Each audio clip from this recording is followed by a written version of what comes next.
And for example, if we talk about green production or greening a production, a definition is the basic principles behind greening a production include conserving fuel and energy and avoiding toxins and pollution, saving water, reducing plastic, and preventing landfill waste. Already by writing the software, the coding, we try to make the software as sustainable as possible. One intercontinental flight between Paris and New York is 1 ton of CO2 emission. What I can really recommend is a nice report from the Sustainable Production Alliance in North America, the US, where many big players like Disney, Fox, NBC, Netflix, Amazon, they all participate in this alliance, and they have a lot of numbers and studies.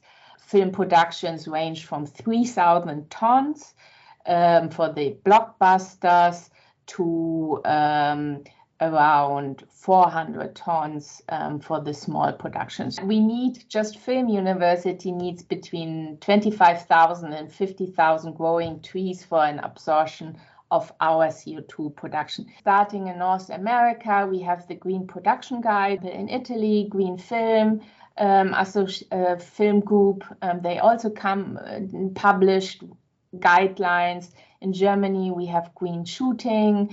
You see, an average, only 2% makes up for VFX and post-production, what we are talking about. However, there's a huge range. So it goes from 2% to 26%. They have a very rigid definition of what VFX is and where it is. And they really put it like as it is traditionally into the end of the production. So what are the components or the relevant aspects or parameters to think about CO2 for visual effects?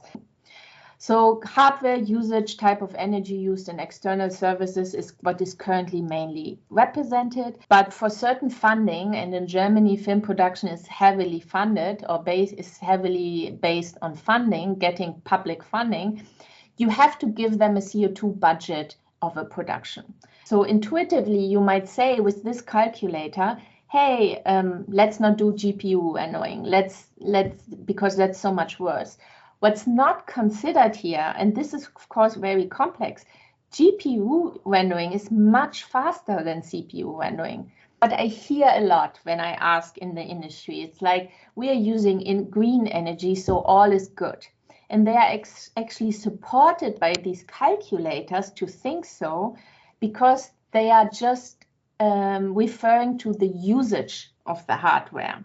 So buying a new computer has, for like a production, for example, for a VFX production, is much more influential or significant for the CO2 emission than the usage of the computer over like 100 days or so. So life cycle assessment is really relevant for like these consumer products or for these products we are using in VFX.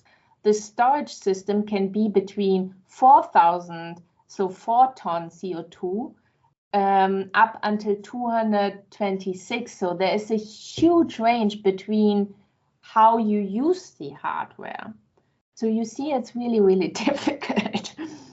But I really would like to encourage you, if you are in the business of computing a sustainability value for a production or CO2 footprint, this is relevant. So we have the devices.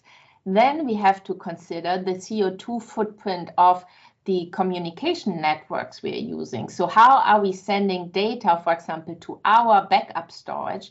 And then we have a data center. So like I said, this is representing, for example, rendering using a render farm. So we have a lot of information about these data or render farms in regard to their server, storage, networking, cooling systems, energy consumption. And actually, which is a good thing, they're using this also as marketing. So let's say we are a VFX department or company, we want to know our CO2 footprint. So what in reality, if you really want to have a precise number, so in summary, what we need to do is, so CO2 for the, so this is just a summary of what I just showed you. So CO2 for the device manufacturing. So this means the annual use in hours, the use in hours, the standby in hours, multiplied by the emission from the energy used.